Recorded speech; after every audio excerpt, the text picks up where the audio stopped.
I'm Joanne Browning. I'm a member of the NHERI Network Coordination Office, and I'll be serving as your host today.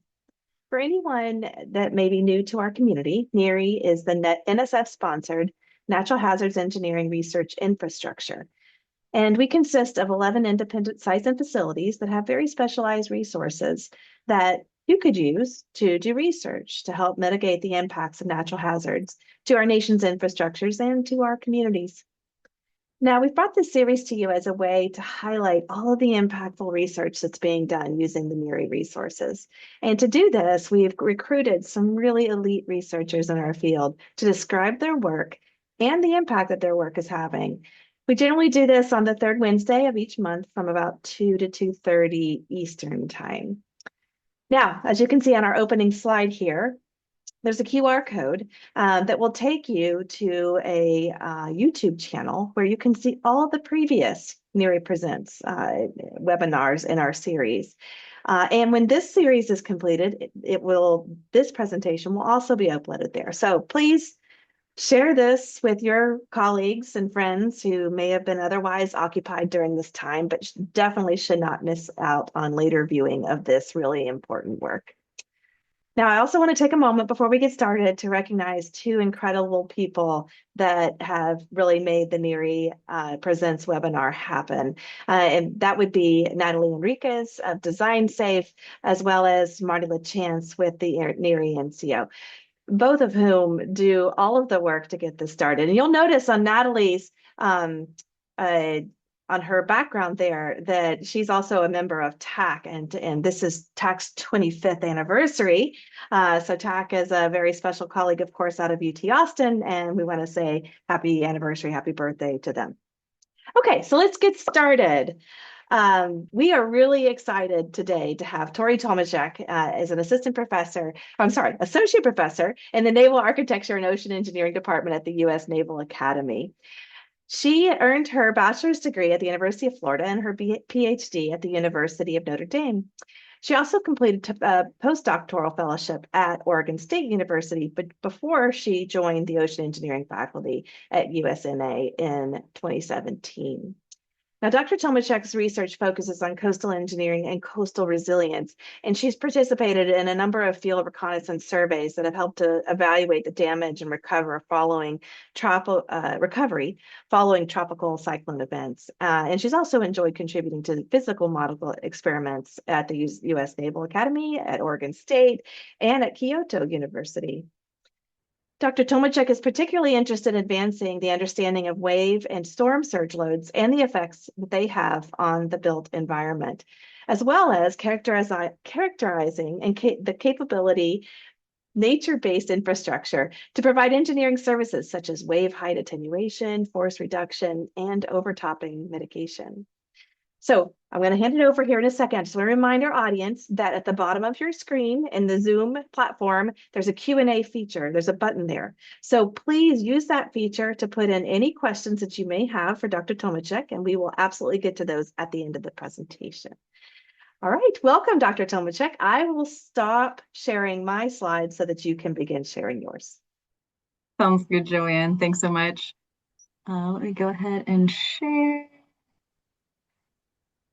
All right. Hopefully everyone can see my screen. Thank you so much again for them, and we can hear you, so you're good to go.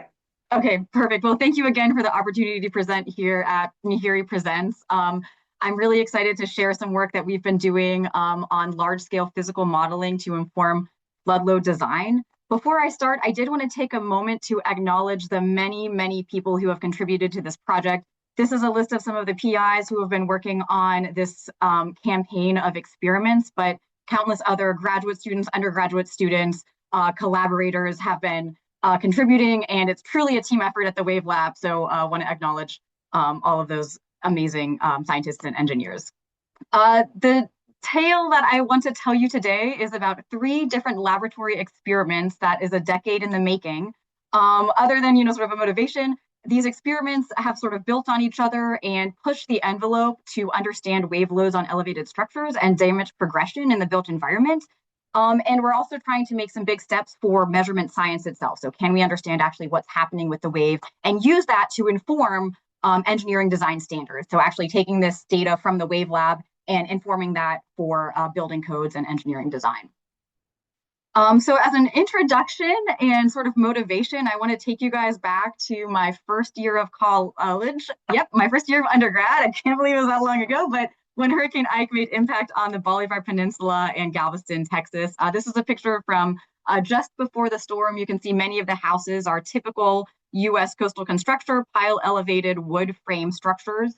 And here you can see an image immediately after the storm where many of those houses have been completely washed away from their foundations. And so this type of devastation after hurricanes is really what we as coastal engineers are aiming to present.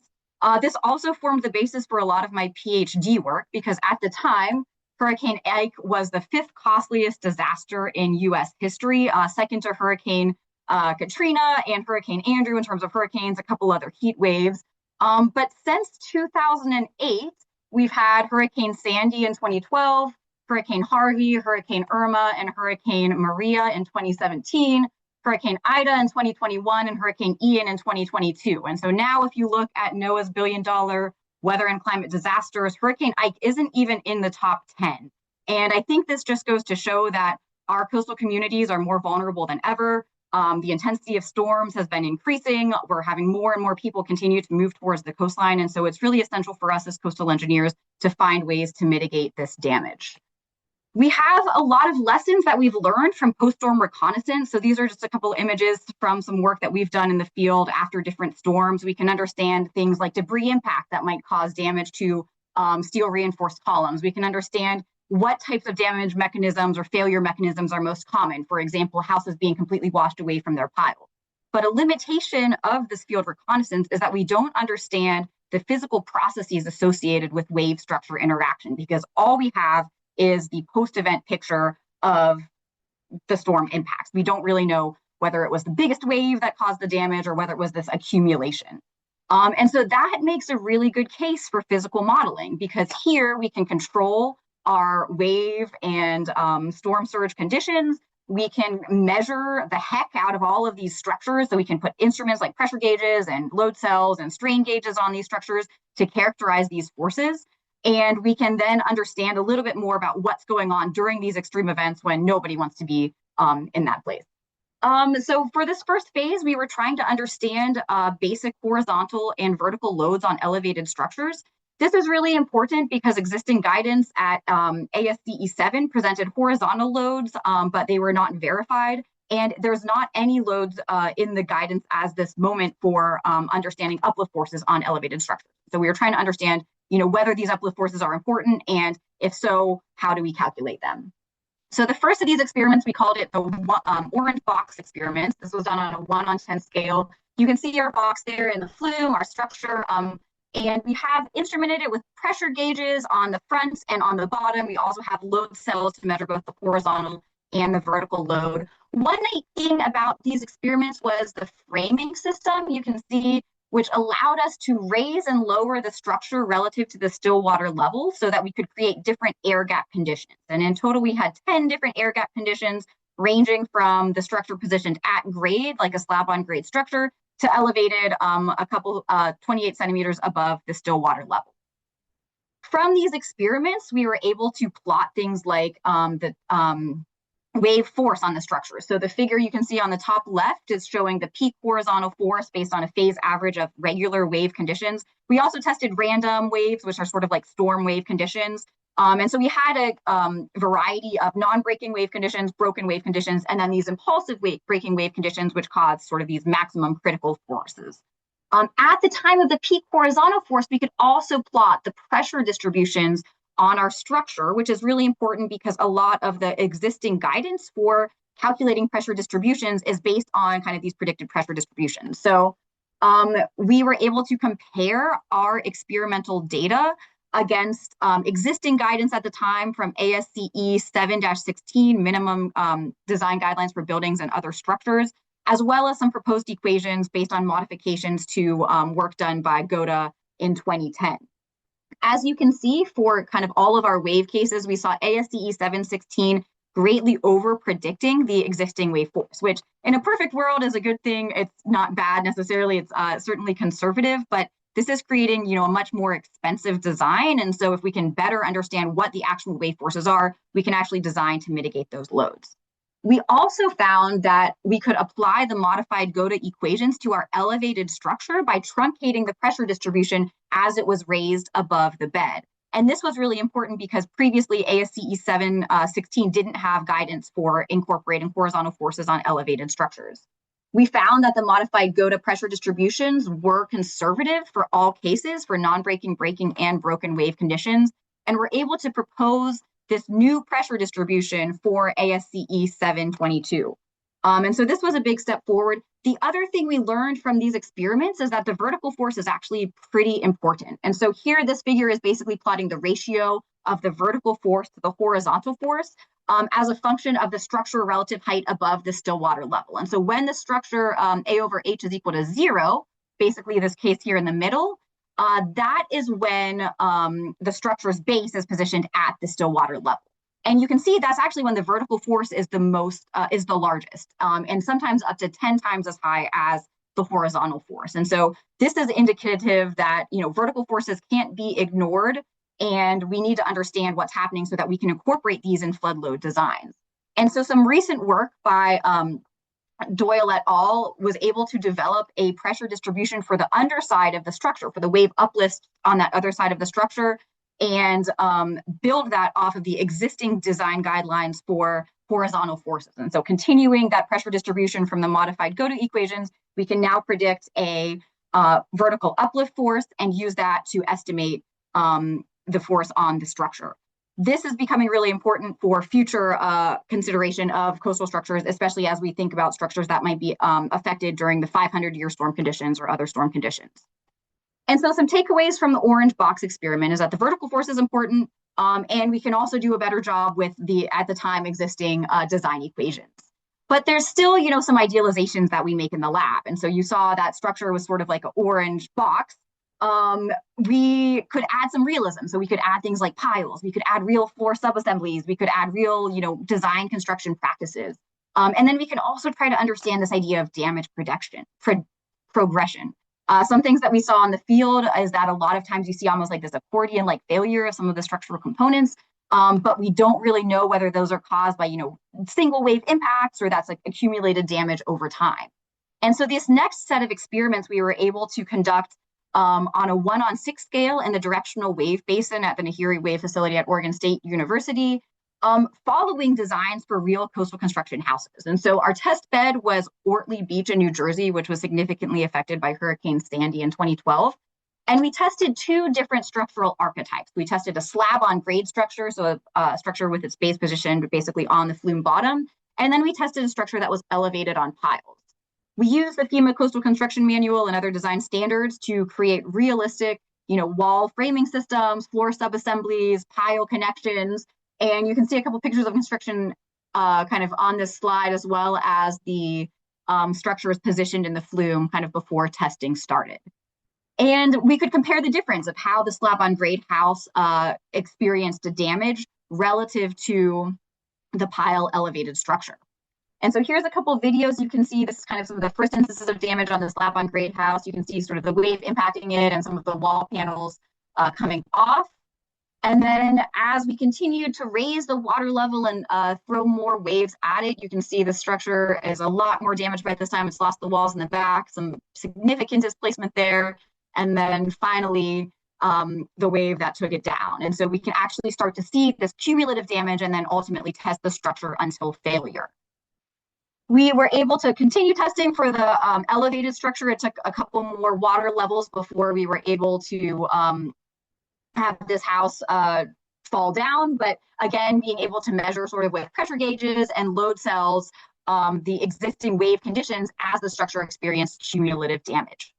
The other thing we were able to do is between scans, we were able to scan, or between wave tests, we were able to scan these structures using LiDAR. And this allowed us to get a really good image of damage conditions and damage progression between different wave trials. And so you can see an example for the yellow house. Each of these blue patches, as you move from the pre-survey before experiments to scans 1, 2, and 3, you can see kind of damage increasing, which are shown in blue patches.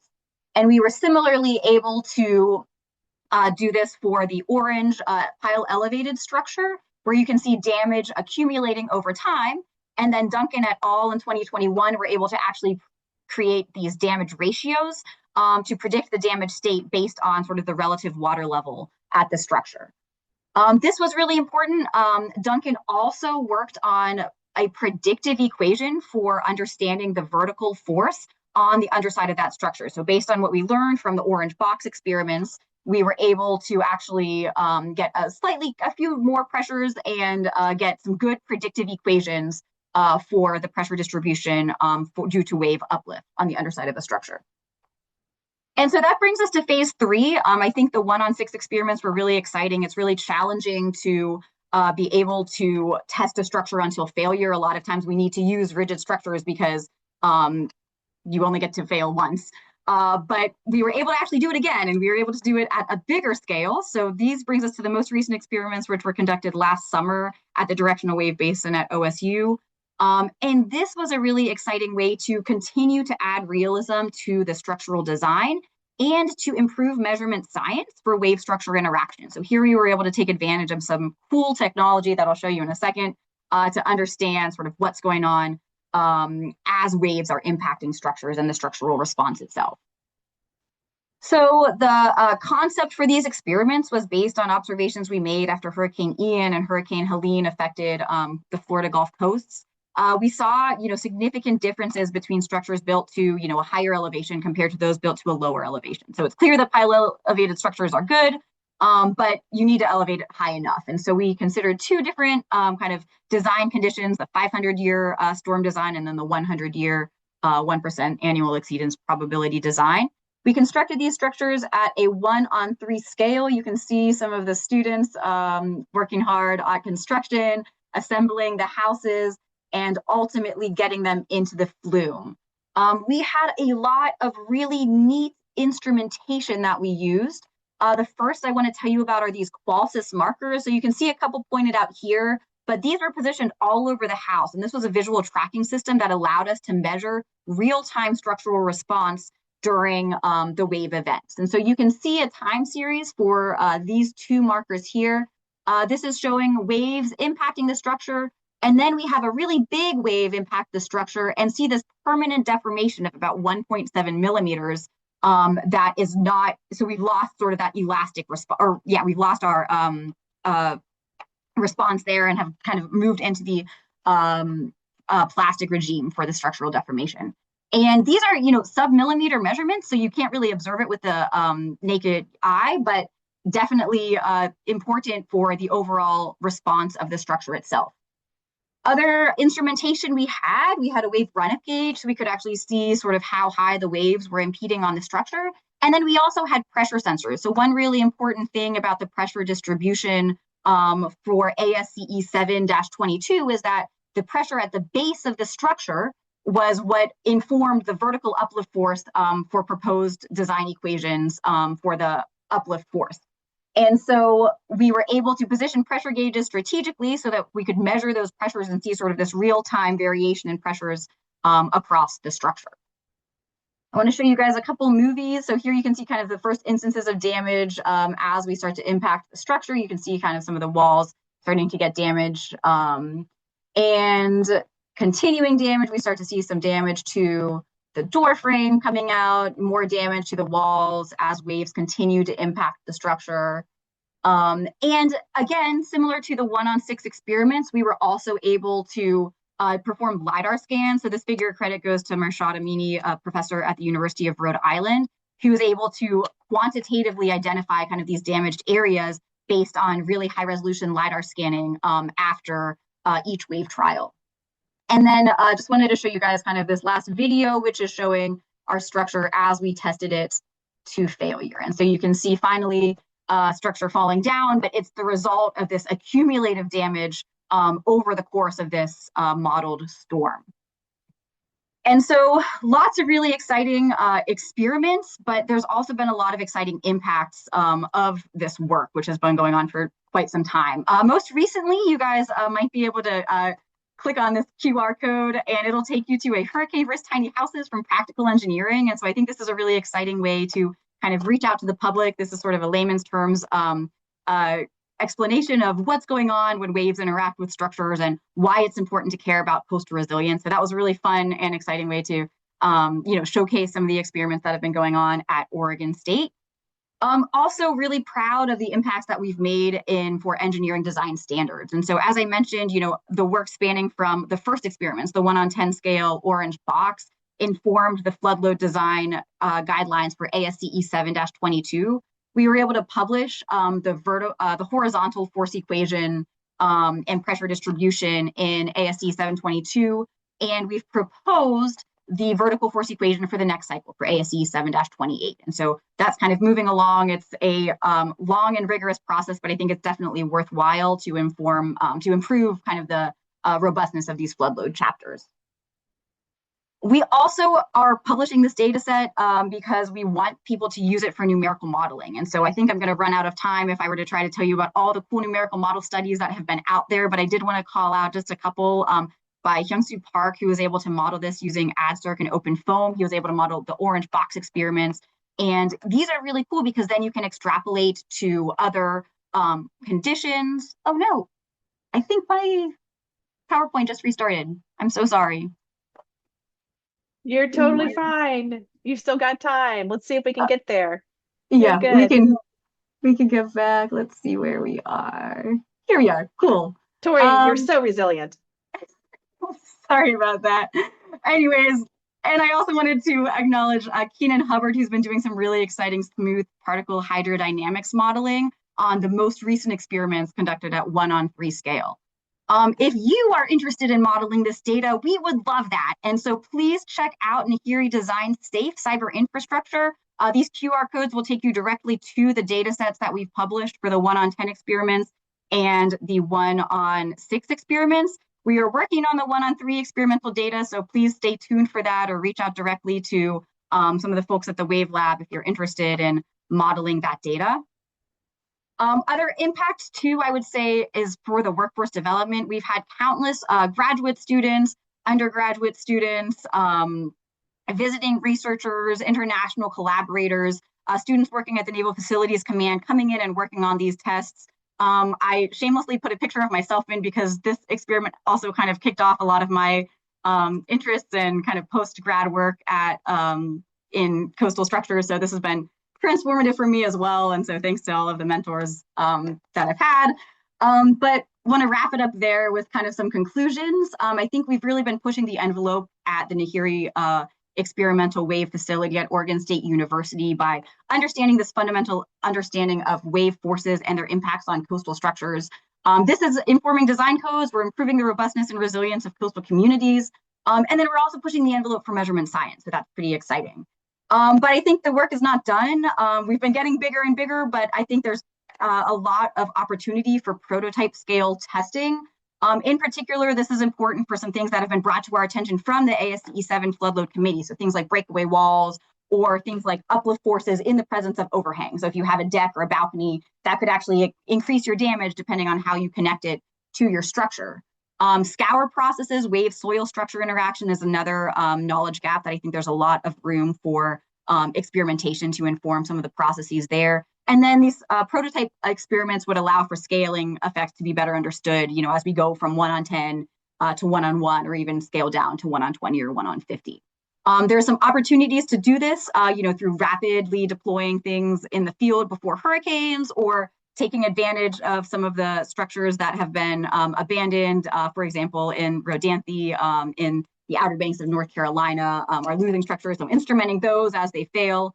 Lots of future opportunities. But with that, I think I'm at 20 minutes. So thank you so much. Thanks for bearing with the technical hiccup there. Happy to take any questions in the last few minutes. Wonderful. Just a fantastic presentation. Learned so much. Thank you so much, Dr. Tomiczek. And we do have a couple of questions. So just a reminder to everyone in the audience, if you have questions you want to put in, please use the Q&A feature at the bottom of Zoom. So here goes the first one. They're a little long. So Tori, let me know if you need me to repeat any of it. This first one's from Brett Habenheimer. Sorry, Brett. Great talk, Tori. You mentioned the benefits of physical modeling, and I agree.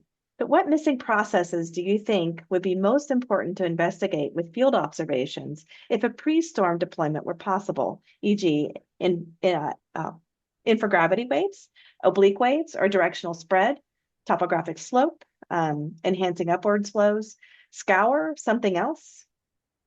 What do you think? And I choose all of the above.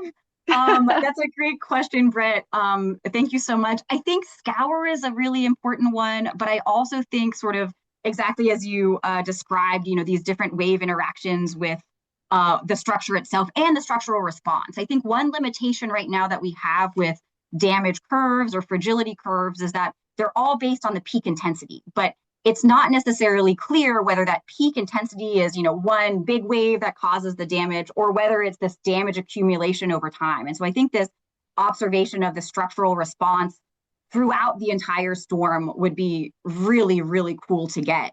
That's also something that we found from some of the work we've done with ASCE 7 engineers who have said, we're finding that this critical condition for the vertical uplift force is when the water level is at the base of the structure. And so there's actually a time when if your design flood elevation is above the base of your structure, you're getting your critical vertical force before you hit your design flood. And so that could be causing failure, before you've even reached your design conditions. And how do we approach that? How do we measure that in the field? I think would be a really cool next step.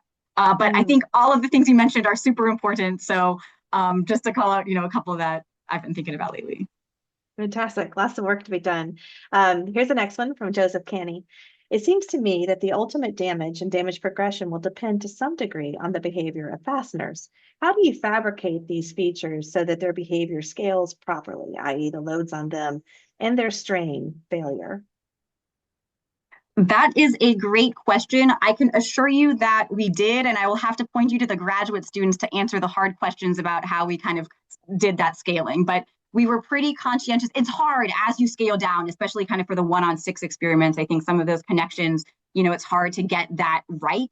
For 1-on-3, it's a little bit better, but I think this also points to kind of this prototype scale testing where we can be sure, because it's a 1-on-1 scale, that we're not making our connections too strong when we scale it down or too weak. And so, yeah, really great question. Fantastic. Here's another one. This one's from Ivuka Nedvo. Thank you for your presentation, Professor. Hurricane is accompanied with high winds, waves, and flooding. I was wondering why the focus was on damage failure due to flooding. What about the wind, I guess? Yeah, that's a great question. Hurricanes definitely multi-hazard events. I guess maybe let me give you some context, and I don't have exact numbers, so this isn't going to be exactly right, but if you go to ASCE 7 and check out their wind load guidance, there's like several chapters and hundreds of pages on, how to design for wind. So I would say that engineers are doing really good with winds. Obviously still lots to learn and lots of, new work to be done. But for flooding, especially when we started some of this work in 2016, the flood load chapter was about 10 pages long. And so there's just a lot that we need to do. We were concerned about like safety, like we need to get ourselves caught up in terms of functionality. I think also what we have found is that because we're good at designing for wind, structures that are designed at the coastline typically experience the most significant damage from that waves and storm surge. And so that once the waves are above the base of the structure, if we can't avoid it, it can create, really significant damage in the built environment. And so trying to better understand kind of these big damage processes. Very good. Thank you. Thank you. One more here. Excellent presentation, Tori. A quick question. How can we use the testing data to understand and model the development of cumulative damage and the progressive failure process? Thanks. Yeah, that's a great question. And so I think that's what kind of this measurement science work that, especially from these last 1-on-3 experiments, is really exciting. And so looking at these new technologies like Qualisys that can measure kind of this deformation, like we can't see that happening with, just our eyes of like 1 millimeter, but seeing this permanent deformation, and then now, the structure is going to behave a little bit differently, and then seeing that accumulate over time. And so we're still processing, I think, a lot of that data. And by we, I mean, thanks to the very smart and wonderful grad students who are working on that. But I think that's really where it becomes exciting to look at kind of some of these relationships between this newer technology, being able to see these permanent deformations as they occur over time, And then also the post LiDAR scanning. So, and being able to identify like these are damaged areas, it's this connection that's failing every time, or it's this wall that always goes out. And so this is where we need to reinforce things. Fantastic. Wow. You can tell by all the questions, Tori, that your talk was very well delivered and really well received. So thank you again for being such a great speaker for us today in NHERI Presents. And if you will let me share here for a second, if you can stop sharing, then I will do a quick closeout. Thank you. Reminder to everybody who's on right now that you can find this recorded presentation, send it to your colleagues that were unable to attend today on our YouTube channel, and there's the QR code to get to that. But also a reminder that next month's NHERI Presents will be available or will be on live on July 15th. We're going to have Dr. Mohammed Khosravi, and I think you'll really enjoy his presentation. So get your cameras out, get your phones out, go ahead and sign up right now while you're here. Even if you're unable to make the webinar, we send out lots of reminders, and we'll also send you out the link to the recorded presentation later. So thank you again, everyone, for joining us. Thanks again to Marty and Natalie for helping to make this happen. And I hope you all enjoy the rest of your day. Thanks again. Thank you, Tori.